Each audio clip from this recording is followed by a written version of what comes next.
Everyone, हाय, मेरा नाम है Shine Pearl and welcome back to my channel once again. Thank you so much for all your love, thank you for your support, thank you. और ढेर सारी positive success stories आ रही है, please do read. उसमें कुछ लोग अपनी success stories के साथ साथ वो टेक्निक्स भी शेयर कर रहे हैं। Please do apply that technique और हो सकता है आपकी भी लाइफ बदल जाए। सो with this note I will start this video. अच्छा, इसके पहले मैं आप लोगों को शेयर करना चाह रही हूँ कि जो पोस्ट आया है कुछ घंटे पहले, वो मेरा पोस्ट नहीं है, वो राया का पोस्ट है। उसमें आपको दिख रहा होगा मिल्क एंड हेलो बहुत क्लियरली लिखा है, बाकी कुछ भी मीनिंगफुल नहीं था। सो ये हुआ कि मैं कुछ काम कर रही थी and Raya was like doing this and post हो गया, बिकॉज मेरा पोस्ट का पोर्शन मैंने स्टार्ट रखा था और मैं भूल गई थी उसके बारे में। So thank you for this motherhood, yes I am enjoying it. Okay,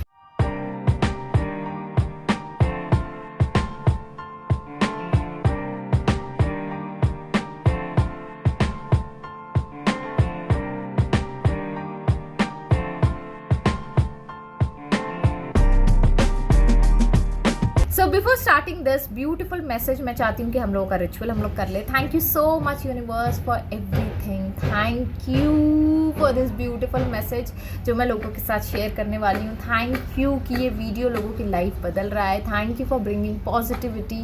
thank you कि आप हमेशा हम लोगों के साथ रहते हो। Thank you so much, thank you. So ऐसा हुआ कि ये जो फिश पॉन्ड आप मेरे पीछे देख रहे हो, ठीक है, ये हम लोग हर महीने 2 महीने सॉरी हर 15 दिन में 10 दिन में हम लोग करते हैं। तो ऐसा होता है, मतलब मैं नहीं करती हूँ इसलिए मुझे पता भी नहीं कब वो साफ़ हो जाता है, वो शिवेन का काम है।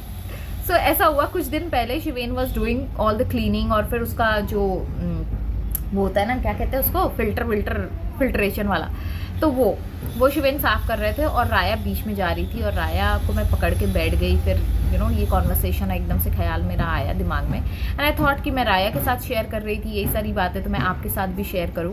बहुत ही प्यारा सा मैसेज मुझे लगा कि नहीं, लोगों को पता होना चाहिए, ठीक है। तो मैं उसके साथ ये बात कर रही थी कि देखो, जैसे कि पानी, डैडा क्या कर रहे हैं, डैडा is doing like cleaning the environment for fishes, trying to keep a good healthy environment for fishes and इस तरीके से मैं उससे बात कर रही थी। तो कि हम लोग भी कई एनवायरनमेंट में रहते हैं, हम लोग मतलब इमोशनल एनवायरनमेंट में रहते हैं, हम फिजिकल एनवायरनमेंट में रहते हैं, हम स्पिरिचुअल एनवायरनमेंट में रहते हैं, हम I was talking about these things, mental environment में रहते हैं। तो हर एनवायरनमेंट को क्लीन जब हम करेंगे तो ऑटोमेटिकली हम हेल्दी फील करेंगे और ज़्यादा लाइफ हमारी पॉजिटिव होंगी और लाइफ हमारी अच्छी गुजरेंगी। और इस तरीके की मैं उससे छोटी छोटी बातें कर रही थी। लोग सोचेंगे क्या दी 10 महीने की बच्ची से आप ऐसी बात कर रहे हो, बट मैं हूँ, मेरा घर में भी ज्ञान बांटना शुरू रहता है, घर में भी वो पॉजिटिविटी की बातें चलती रहती है। So I believe in this positivity a lot और मैं हमेशा कोशिश करती हूँ कि मैक्सिमम टाइम मैं उसके साथ ये सारी बातें करूँ ताकि उसके दिमाग में घुस जाए। क्योंकि मेरा मानना ये है कि बच्चे जो भी होते हैं ये एक सीड की तरह है ना। फार्मर के लिए अपनी सीड कितनी इंपॉर्टेंट होती है, उसके लिए वो बहुत चुन चुन के सीड डालता है। ऐसा नहीं कि खराब सीड डालेगा, वो हमेशा चाहता है कि फसल अच्छी हो, तो हमेशा वो अच्छी सीड डालेगा। तो सीड डालेगा तो दरख्त, जो पेड़ है, वो भी हरा भरा होगा, वो भी हेल्दी होगा और ज़्यादा फल देगा, राइट। सो जिससे कि क्या होगा, हमारी सोसाइटी में वैल्यू ऐड होंगी। तो मुझे ये लगता है कि जो छोटे छोटे बच्चे होते हैं ना, ये बच्चे नहीं हैं, ये सीड है। इनको अगर आप जितने प्यार से पालोगे, जितनी पॉजिटिविटी, जितने अप्रिसिएशन से पालोगे, जितने अच्छे थॉट्स उनके दिमाग में डालोगे, वही चीज़ें वो कल जाके वो जब दरख्त बनेंगे, जब बड़े होंगे, तो ये सोसाइटी में वैल्यू ऐड करेंगे। बहुत इंपॉर्टेंट है, मुझे ये लगता है। तो ये मेरी सोचने का तरीका है। तो ऐसा हुआ कि मैं राया से यही सारी बात कर रही थी और मुझे एकदम से ख्याल आया कि मुझे आप लोगों के साथ भी ये सारी बातें शेयर करना चाहिए। देखिए, हम लोग क्या कर सकते हैं to clean our physical reality, ठीक है। जितने भी नेगेटिव एनवायरनमेंट्स आपके आसपास चल रहे हैं, मान लीजिए आपके फादर से आपकी प्रॉब्लम है, आपकी मदर से आपकी प्रॉब्लम है, आपके घर में कुछ इश्यूज चल रहे हैं, आई टोटली से कि आप जब अपने फिजिकल एनवायरनमेंट को किस तरीके से क्लीन कर सकते हैं, by talking and by thinking and by feeling and by imagining good about your physical reality. What is your physical reality? First of all, ये फिजिकल एनवायरनमेंट को क्लीन करने के लिए आपको क्या क्या एनवायरनमेंट को क्लीन करना ज़रूरी है। सबसे पहले आपका मेंटल एनवायरनमेंट, उसको क्लीन रखो। हर चीज़ शुरू होती है आपके थॉट से, आपको भी पता है, ठीक है। हर चीज़ की शुरुआत होती है अच्छे थॉट से। तो अच्छे थॉट्स क्रिएट करो ताकि जितने नेगेटिव थॉट्स है वो धीरे धीरे आना बंद हो जाए। लेकिन इसके लिए आपको कॉन्शियसली एफर्ट्स लेने पड़ेंगे कि आप सिर्फ और सिर्फ बेहतर सोचें अपने घर वालों के लिए। भले ही आपको आज लग रहा है कि आपके खिलाफ लोग काम कर रहे हैं, आपके अगेंस्ट लोग कर रहे हैं, लेकिन आप उनको मेंटली अपने तरफ से ब्लेसिंग्स तो दे सकते हैं।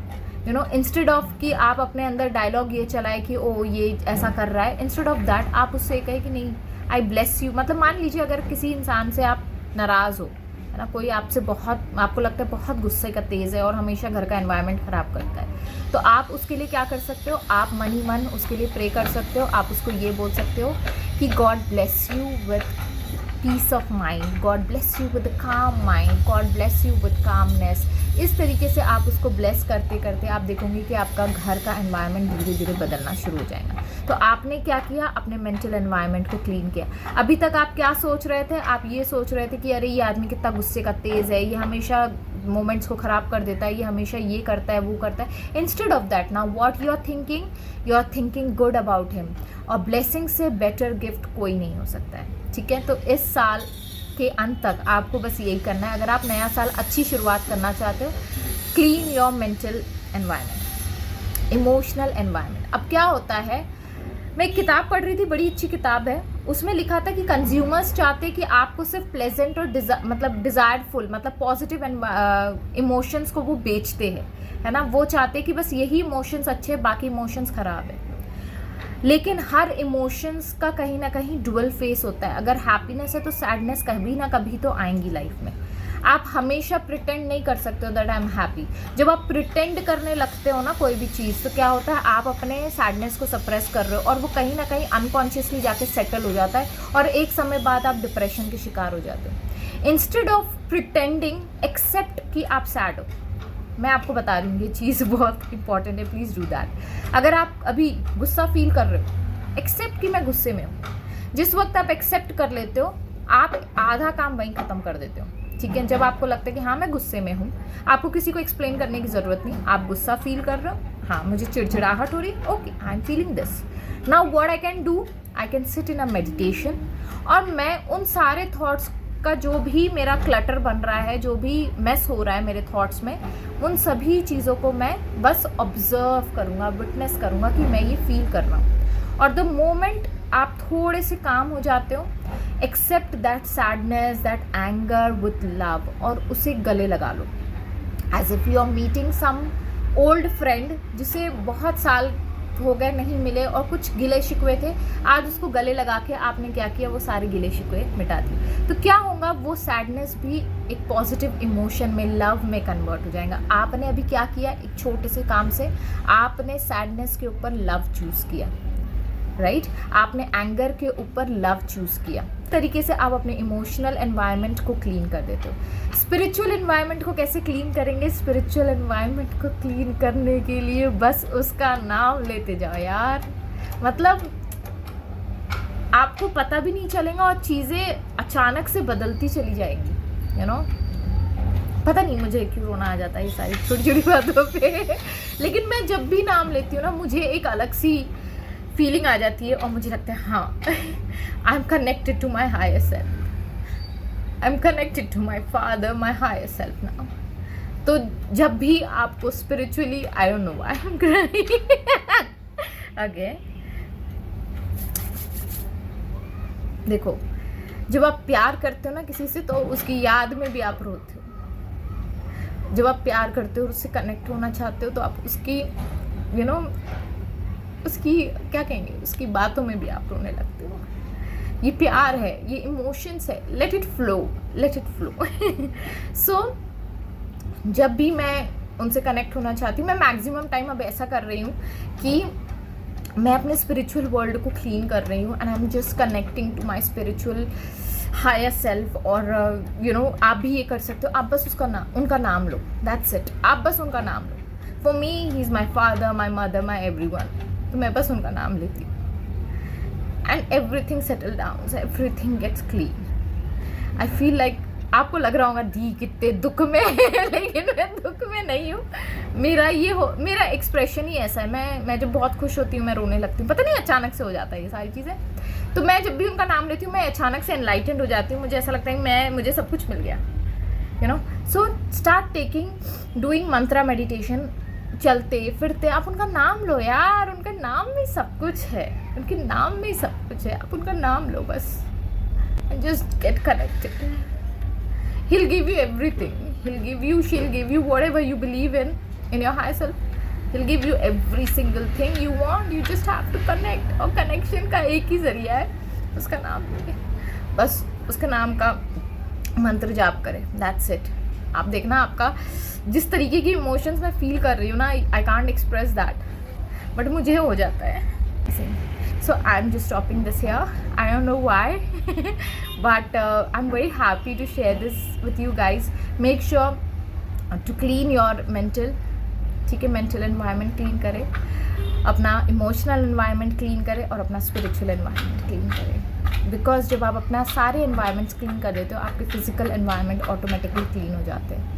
And also make sure to love your physical body. कितनी बार हक करते हो यार, क्यों करो ऐसे अपने आप को, बड़ा मज़ा आता है. So make sure to love every environment and just love yourself and you know अपने आप को एक्सप्रेस करते चलो. Wow, it is amazing. Okay, मुझे नहीं पता था ये वीडियो इतना अमेजिंग होने वाला है, but this is an amazing video. So just hug yourself like this, tight hug दे दो अपने आप को, क्योंकि यार 2023 निकलने वाला है, 24 आने वाला है, बंदे को बड़ा काम करना है, बहुत आगे तक जाना है ना. So with this note I will take sign off. Bye bye.